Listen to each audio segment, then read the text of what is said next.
Halo teman-teman, selamat sore. Selamat datang di podcast kami, podcast Basa Basi, Bahasana Basi. Oke, di sini kita akan membahas isu-isu terkini.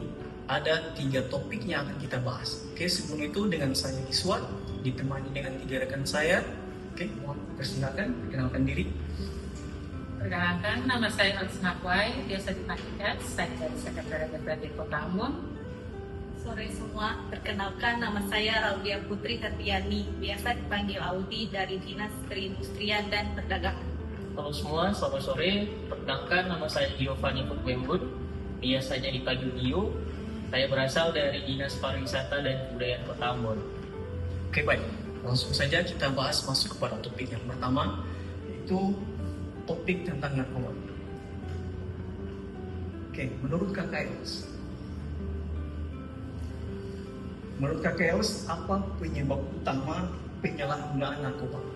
Terima kasih Pak Iswan. Menurut saya, penyalahgunaan narkoba terjadi karena beberapa faktor. Faktor yang pertama, kurangnya pengetahuan tentang bahaya narkoba. Faktor yang kedua, pengaruh lingkungan dan pergaulan yang tidak sehat. Dan faktor ketiga, tekanan hidup seperti stres, masalah keluarga, atau keinginan untuk terlibat dalam kelompok tertentu. Oke, baik.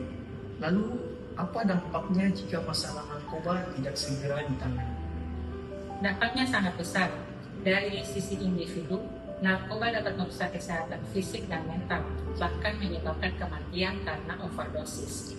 Dari sisi keluarga, muncul konflik dan beban ekonomi. Sementara bagi masyarakat, meningkatnya angka kriminalitas dan terganggunya keamanan sosial menjadi ancaman yang serius. Jadi menurut Kakak El, solusinya seperti apa? Solusinya harus dilakukan secara bersama-sama. Pemerintah perlu memperkuat penegakan hukum terhadap pengedar narkoba.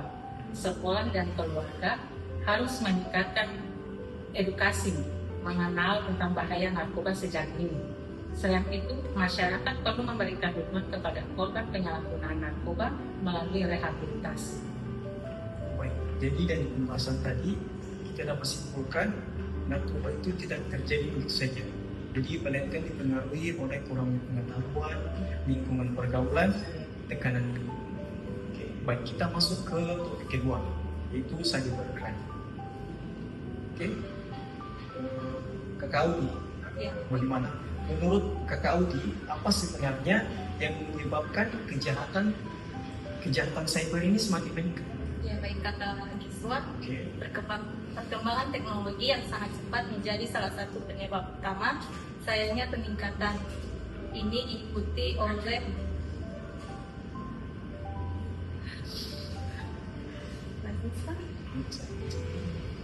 Dari atas apa?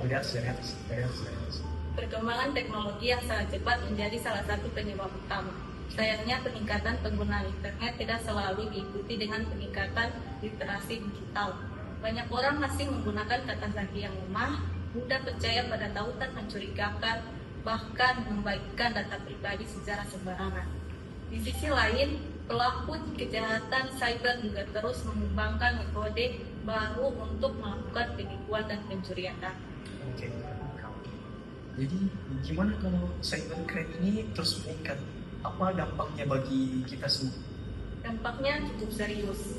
Individu dapat mengalami pencurian identitas, kehilangan uang, bahkan kebocoran data pribadi. Bagi perusahaan, cybercrime dapat menyebabkan kerugian finansial dan menurunnya kepercayaan pelanggan. Dalam skala yang lebih luas, serangan terhadap sistem pemerintahan atau layanan publik juga dapat mengganggu stabilitas negara. Oke, baik. Coba Kakak bisa berikan solusi untuk mengatasinya kepada teman-teman. Ayo. Cara mengatasinya dengan cara kita perlu meningkatkan literasi digital masyarakat, mulai dari cara mengenali penipuan online hingga pentingnya menjaga keamanan akun. Penggunaan autentikasi 2 faktor, pembaruan sistem keamanan, dan kehati-hatian saat menggunakan internet juga sangat penting.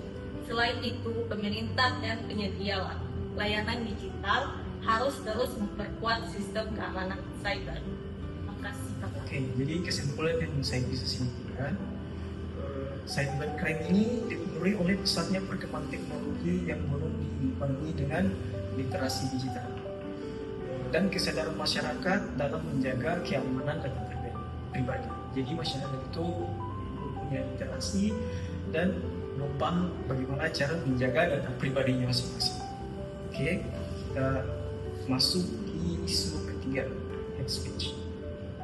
Nah, ini untuk kakak Gini. Jadi, menurut kakak Gio, apa penyebab munculnya hate speech di media sosial? Oke, Kak Siswa, menurut saya sendiri ada beberapa faktor. Salah satunya adalah kurangnya etika dalam berkomunikasi di media sosial. Banyak orang merasa bahwa mereka bebas berkomentar karena identitas mereka tidak selalu terlihat secara langsung.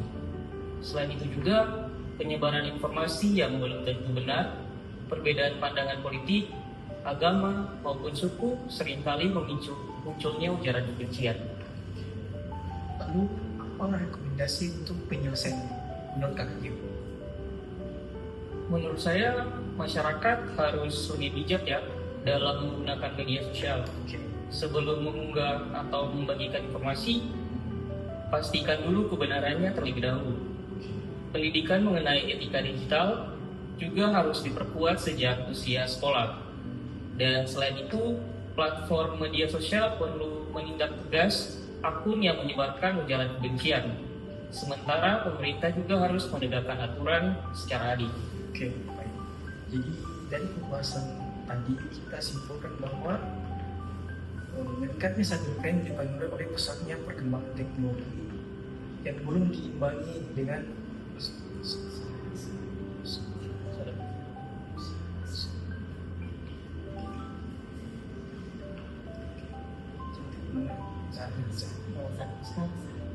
suara besar. Oke Kak Gio, terima kasih atas penjelasannya. Jadi kepada seluruh narasumber atas penjelasan yang sangat berguna. Jadi terima kasih buat Kakak Els, Kakak Audi dan Kakak Gio. Terima kasih atas penjelasannya. Semoga teman-teman yang dengar juga bisa paham ya. Jadi karena itu solusi terbaik adalah untuk meningkatkan edukasi. Jadi untuk memperkuat kerjasama antara pemerintah, sekolah, keluarga, dan masyarakat serta membangun kesadaran untuk bertanggung jawab dalam setiap tindakan, baik di dunia nyata maupun di dunia digital. Oke, terima kasih kepada teman-teman yang telah mendengarkan podcast Basa Basi. Sampai bertemu di episode berikutnya. Tetap bijak, tetap aman, dan terus sebarkan hal-hal positif. Dan sampai jumpa. Dadah.